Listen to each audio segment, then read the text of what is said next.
big moment in any relationship when you do what I like to call drop the L bomb. When you tell someone that you love them, or when you know that you love the person that you're in a relationship with.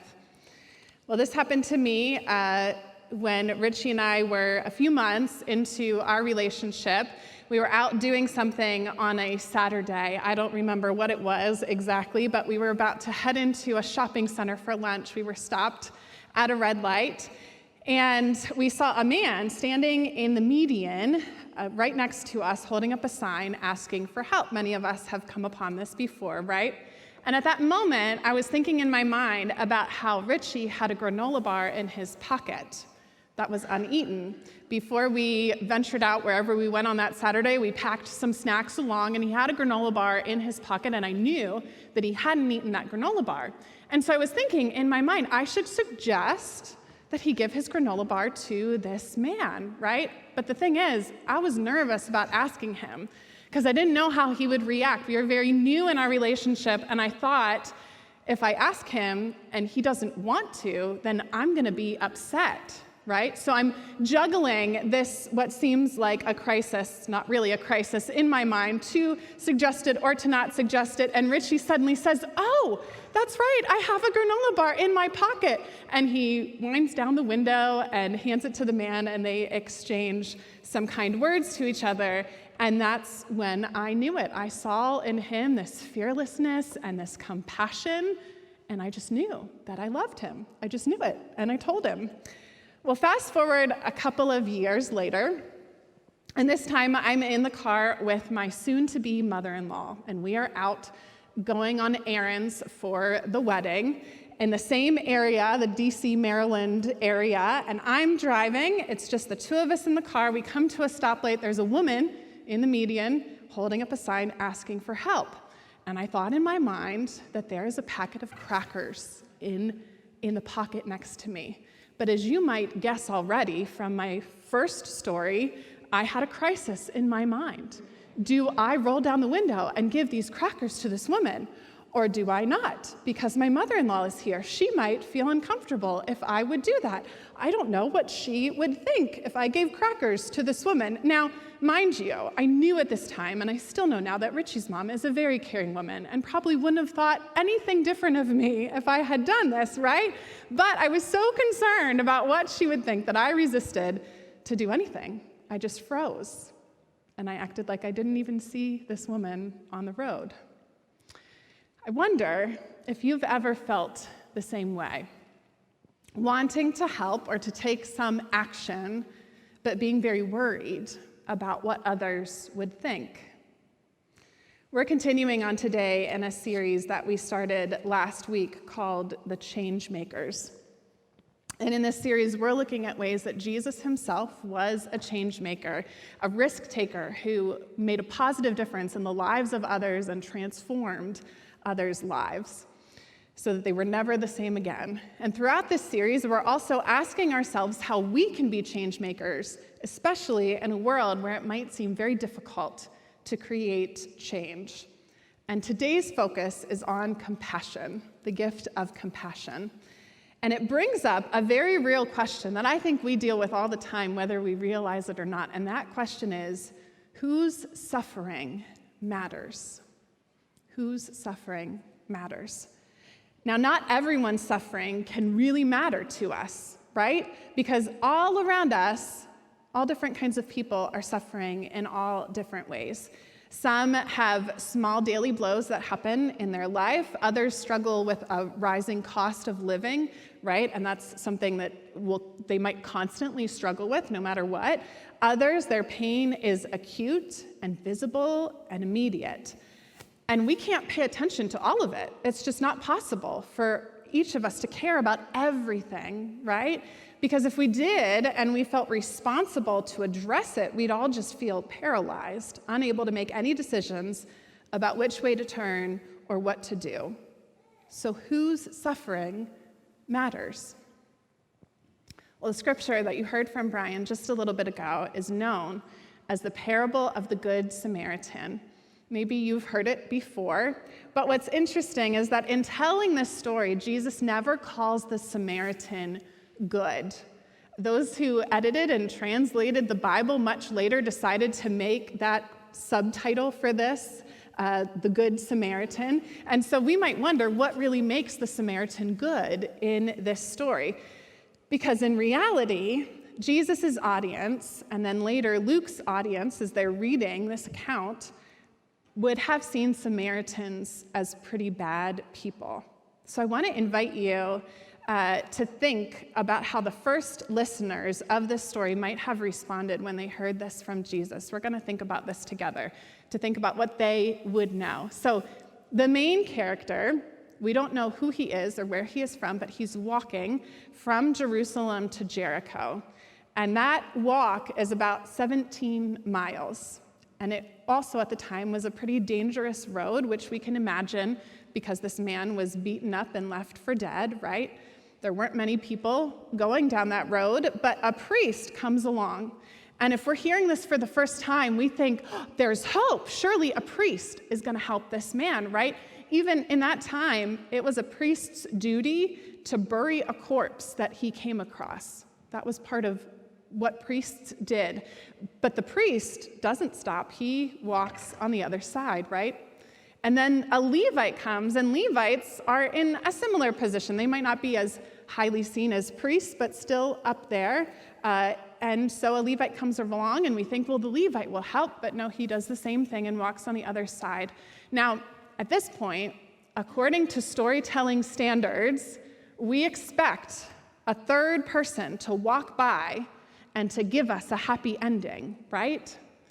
And the expected sequence then might be the priest, a Levite, and then, for the first listeners, an Israelite, right? An Israelite would be next. That would be expected because they're one of the good guys. They would do what the priest and the Levite wouldn't do. That would be expected, and Jesus would be showing his audience how a good Israelite should act since his audience was Jewish.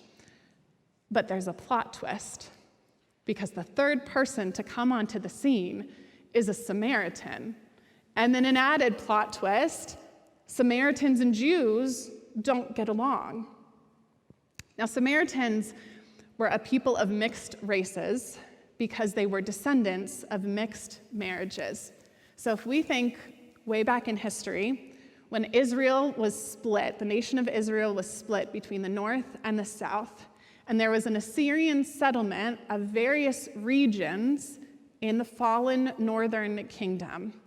And that's the history of the Samaritan people. And what's also interesting is that in the chapter before this, in Luke, there's a village of Samaritans that Jesus enters when he's on his way to Jerusalem. And the village does not receive Jesus, right? He actually rebukes him on his way out. So this experience has just happened with Samaritans. And then Jesus chooses to tell this story and to make the hero of the story a Samaritan, of all people, right? They were thought to be unclean, unworthy, and certainly would not be expected to help a stranger in this story. Now, I want to take a step back and to talk about the lawyer. The lawyer is the one who started all of this, right? In Luke's view, he was trying to test Jesus. And like many experts in both the law and the scriptures, he wanted to see how Jesus would answer a simple question: what must I do to inherit eternal life? And so what usually happens throughout the Gospels, when Jesus is asked a question, he answers with another question. Some of you have seen that before. And so he asks this lawyer, you know the scriptures, what do they say? And the lawyer says, love the Lord your God with all your heart, soul, strength, and mind, and love your neighbor as yourself. But then, as if to push the limits, he asks a follow-up question to Jesus. So Jesus, who is my neighbor? Who does that include? And Jesus, again, doesn't answer directly, but he tells them this story. What I think is interesting, though, is that at the end of this story, Jesus doesn't ask the man who was the Samaritan's neighbor, right? He asks, who was the neighbor to the man who fell in the hand of the robbers? So perhaps Jesus is trying to tell the moral of the story that we typically find from this. God expects us to care for our neighbor and to see anyone who is in need as our neighbor. But maybe, because of the way that Jesus framed this question, Jesus is also showing us that the neighbor isn't always just someone who is in need, but the one who also provides for our needs. The neighbor, the Samaritan, the one that we least expect, is reaching out and caring for the stranger. So before the Samaritan bandaged him up, put him on his donkey, and took him to an inn and paid for him to get better, before any of that, he came near. He made this conscious choice to not act like he didn't see someone in danger. He didn't cross to the other side in fear of what would happen or what people would think if he helped this stranger, but he came near, right? He decided to come closer, to not look away, to recognize the humanity of someone in need of help. And that is real compassion. And I think we'd probably all like to say that we'd do the exact same thing, right? We're pretty good people here. But would we? Think about this. I have never, ever considered pulling over to the side of the road when someone else is pulled over. I might be driving down the highway, and if I see someone with a flat tire or someone who seems like they need help, I've never considered pulling over, right? Some of you are with me, right? Somebody else will help them who is capable, but I am a female. If I'm driving alone, absolutely not. If I'm driving with my kids, even more so, absolutely not, right? It's difficult in today's world. We don't know if we can trust people. And we don't know if the person on the side of the road, maybe the person who's holding that sign, right, asking for money or for food or a job, is really in need of those things. How can we know that they're not just cheating the system, right? Please tell me I'm not the only one that asks these questions, right? Right? We all go through this in our mind. And sometimes it's easier to just ignore, right? To just ignore it instead of engage, because then we don't have to change. We don't have to worry about how we might look in the process. But as a pastor, I struggle at times with how much to engage with the issues that are plaguing our world right now. There are big things happening all around us. And honestly, it's so hard for pastors right now to decide what we'll do on Sunday mornings, how we'll pray, how we'll preach about these big things that affect our faith, because they do. And whether to talk about them or not, because not all of us are in agreement on these things. And I thought it was hard 10 years ago when I first started ministry, but it's so much harder even now as our nation becomes more and more divided, right? And I've had several one-on-one conversations with people recently, in just recent weeks, about this very thing, because we're so divided. We don't know what to say or what conversations to bring up or to not bring up, right? So for example, some of you may remember back in the spring when we collected peanut butter over the Lenten season for NutriPacks and for Hannah's Pantry.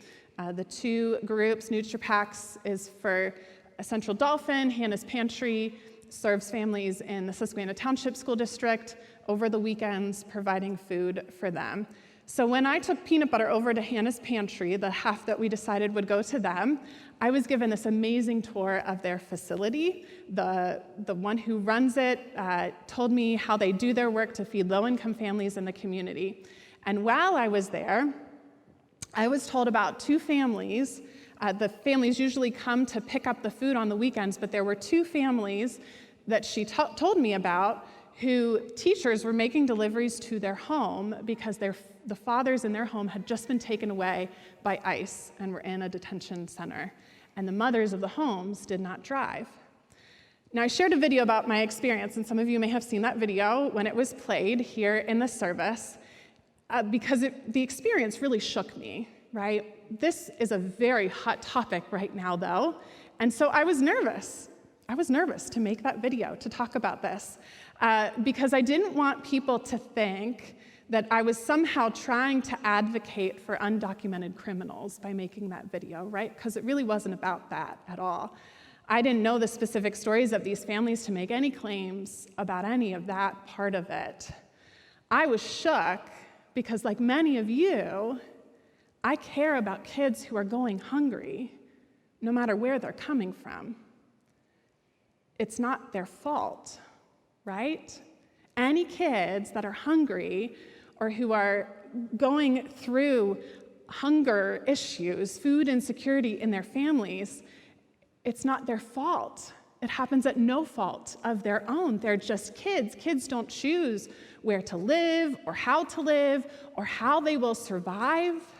And I believe that Jesus calls us to show mercy and compassion in those situations. But it's so hard to talk about those things, right? Because it's so easy to be misunderstood.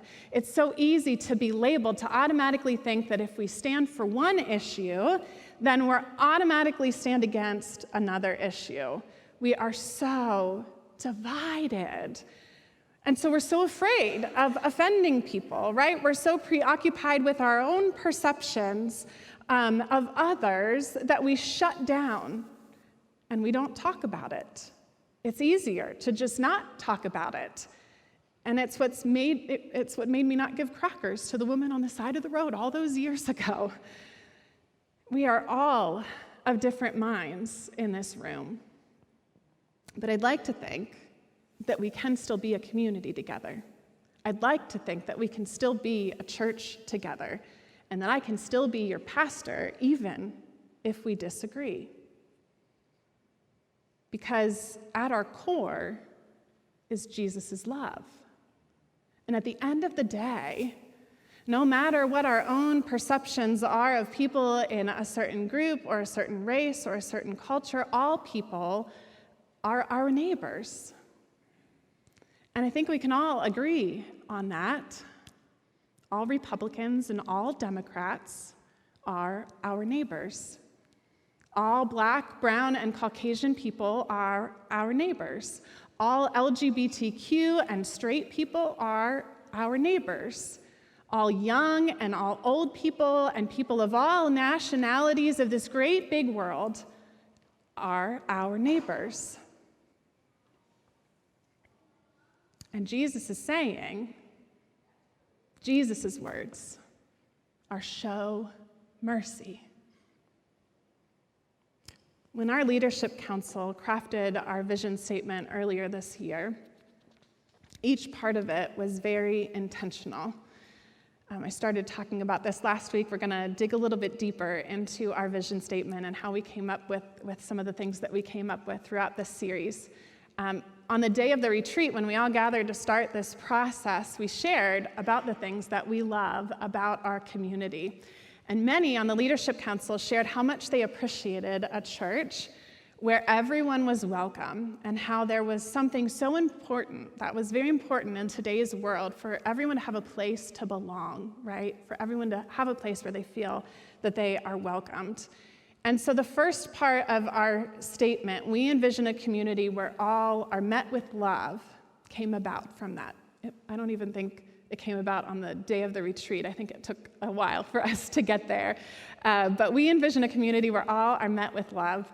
We believe that Jesus met everyone with love and compassion, and we want that to be clear in every interaction that we have.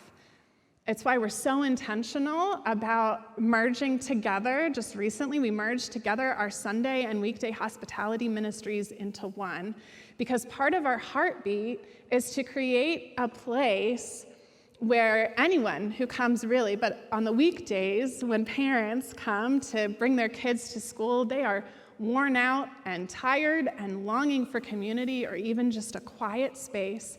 And they can find that in Janie's place, out there, our gathering place, when they drop their kids off of school. And we want to create that kind of atmosphere on Sunday mornings as well, that no matter who comes, they can find a place right there in our gathering space in Janie's place. And I've never seen anything like it anywhere, and I absolutely love it. I love that space for people to come on the weekdays. And it's also why we care about organizations like Lambs, started by women in our community who started having compassion on teenage moms who had no place to go, right? Who were kicked out from their homes. And so they decided to help them in the form of clothes and diapers. And then women kept coming to them, kept finding them, and they continued to choose mercy over judgment. And that's part of who we are and who God is calling us to be. Because we envision a community where all are met with love. Change-making, I believe, always begins when the heart of a change-maker is moved. Over the course of this series, we're going to be asking ourselves what change God might be calling us to make.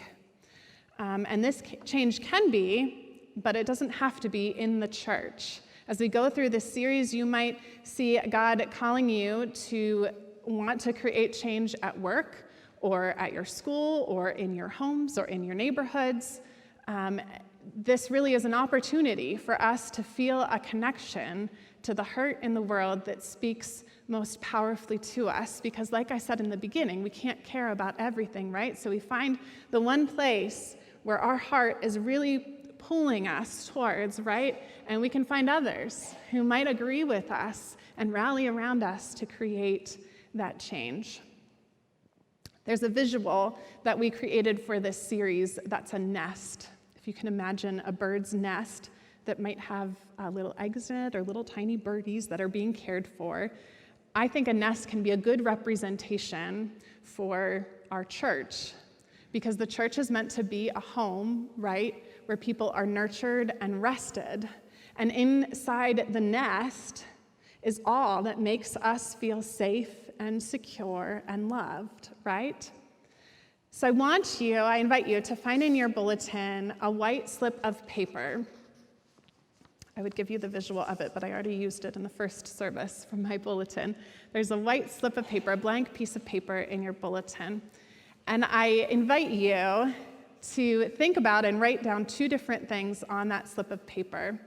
On the one side, I invite you to answer the question, what gift do you receive in this nest of Linglestown life? What gift do you receive in this nest? Now, maybe you haven't been here very long, or this is your first time. Maybe it's what have you experienced in this place. If you need a pen, there's some pens in the back that you can use to write. So what gift do you receive in this nest? And then flip it over to the other side, and I invite you to write down what in the world is calling you to compassion. Another way to put it might be, what breaks your heart when you look at the world? Okay, what breaks your heart when you look at the world? And so I invite you to take some time to write these things down.